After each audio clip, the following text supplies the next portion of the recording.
Yana men ogohlantirib qo'yaman. iOS 26 beta versiyasiga umuman обновление qilmanglar. Umuman qilmanglar. Mana shu videoni barcha iPhone ishlatadiganlarga jo'natib qo'ysanglar juda ham foydali bo'ladi. Chunki telefoninglar o'zidan o'zi qizib ketadi обновление qilib qo'ysanglar, telefon vobshe qotib ishlaydi, zaryadkasi tashavoradi. Orqaga qaytarmoqchi bo'lsanglar, telefoninglarning ichidagi narsalar hamma narsa o'chib ketadi agarda siz rezervni kopiya olmagan bo'lsangiz.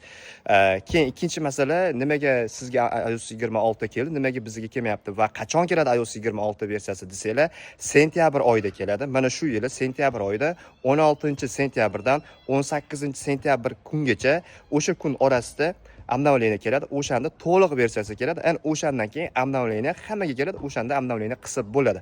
Hozir umuman hech kimga maslahat bermayman.